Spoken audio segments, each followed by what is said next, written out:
Olá, gente, bom dia, tudo bem com vocês? Espero que sim. Vamos lá, como a prof disse, hoje nós vamos trabalhar um pouco sobre o Dia do Índio, dia 19 de abril de 2021. Vamos lá. Escola, professora Udenei Gonçalves de Amorim. E hoje nós vamos falar um pouco mais sobre o Dia do Índio, bem?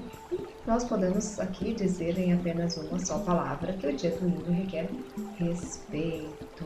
Por que respeito? Nós vamos conhecer um pouquinho mais sobre a cultura indígena. Vamos lá, cada nação indígena possui crenças e rituais religiosos diferenciados.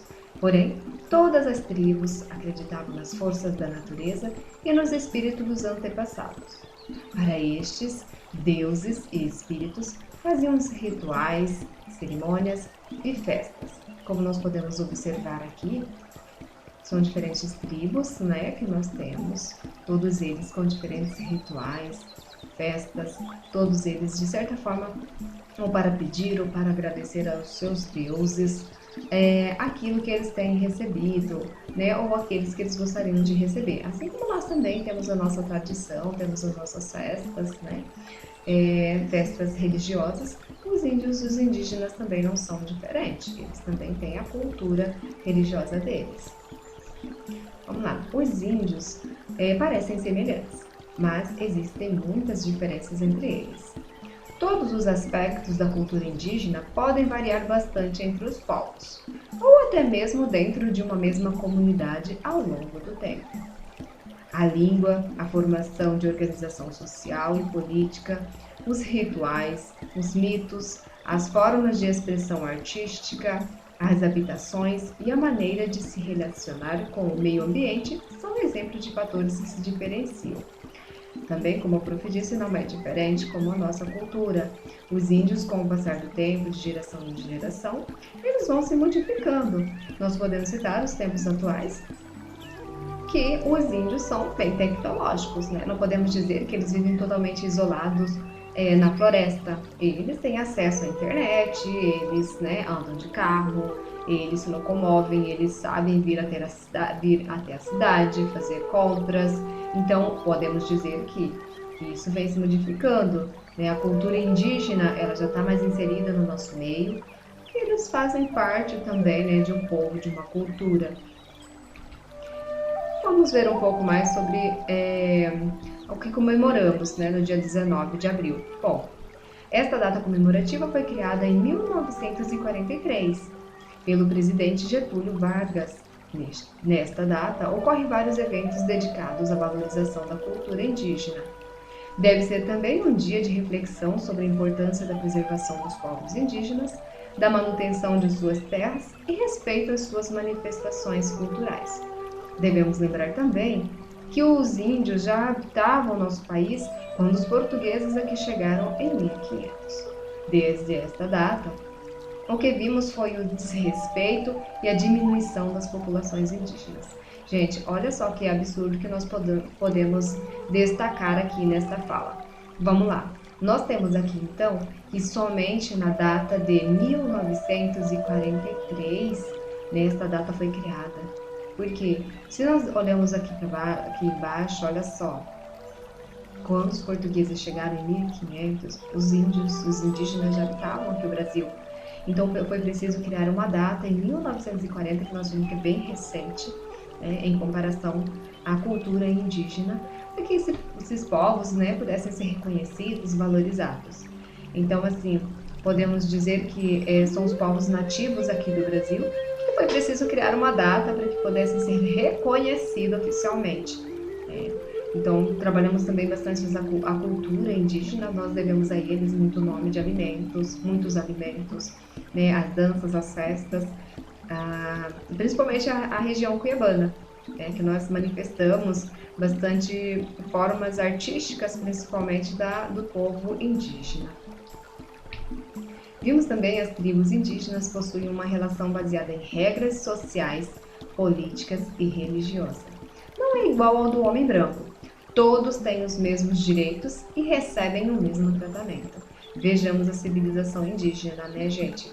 Olha só, não é como do homem branco.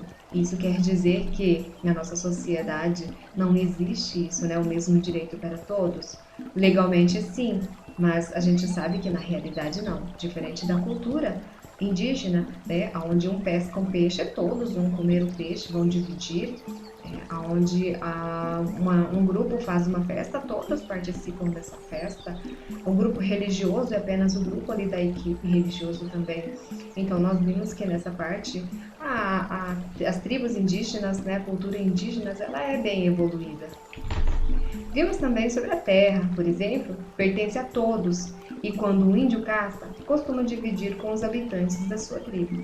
Veja bem, como o prof disse, a terra pertence a todos. Não é dividido em lotes, em terrenos, em chacras, fazendas individuais. A terra é do povo, a terra é de todos, certo? Vimos também apenas os instrumentos de trabalho, como machado, arco e flecha, arpões, são de propriedade individual. Então, cada um possui a sua ferramenta, vamos dizer, de trabalho, né, de caça e de pesca, para a sua manutenção. Mas quando esse alimento é capturado, no caso de animais, né, é dividido, o animal é dividido para toda a tribo, fazem festas, rituais. Isso é diferente da nossa comunidade, onde cada um consegue o seu próprio alimento, leva para sua casa e consome com a sua família, e não divide em comunidade. Por que 19 de abril? Bom, o Dia do Índio é comemorado em 19 de abril para lembrarmos a data histórica de 1940, como a prof citou, né, que foi criada uma data em comemoração a esse Dia do Índio. Quando se deu o primeiro Congresso Indígena Interamericano. O evento quase fracassou nos dias de abertura, mas teve sucesso no dia 19, assim que as lideranças indígenas deixaram a desconfiança e o medo de lado e apareceram para discutir sobre os direitos em um encontro marcante. Vamos lá então relembrar. Então precisou de todo um congresso, de uma abertura de um congresso, né? De uma apresentação da cultura indígena, para que os povos, né, criassem ali uma data, dia 19, para ser comemorado todos os anos, para relembrarmos a cultura indígena. Então é muito interessante a gente poder aprender um pouco mais sobre essa cultura, valorizar a cultura indígena, porque a nossa cultura é uma cultura miscigenada e nós devemos muito à cultura indígena, né? O beiju, que é produzido aí no Iguaçu, né, por muitos produtores, a rapadura, a farinha de mandioca. Então devemos muito à cultura indígena, graças a eles que aprendemos muito da nossa alimentação, como peixe, né, a fazer diversos pratos com peixe. Muitos ainda consomem a carne da caça, né, do tatu, da cutia. Então é uma realidade indígena que ainda habita entre nós. Então, falamos dos povos indígenas, é um povo diferente, é um povo distante. Não, não é. É o nosso povo, né? Muitas das culturas aí na região do Iguaçu, região cuiabana, tem muita cultura indígena, né? Nós somos povos indígenas. Então é isso, gente. Essa aula é um pouquinho sobre a nossa cultura, sobre a cultura indígena. Não é um povo distante, não é um povo que veio de outro país. É um povo brasileiro, é o nosso povo. E cada um de nós temos um pouquinho de índio dentro de nós, tá? Quando pergunta para o papai, para a mamãe, para a vovó, que eles vão dizer que os nossos avós eram índios, né? Que eles viviam em uma determinada tribo, pertencem a uma determinada tribo. E até hoje muitos de nós ainda temos esses rituais ou algum modo dos indígenas. Tá bom, gente? Um beijo, até a próxima!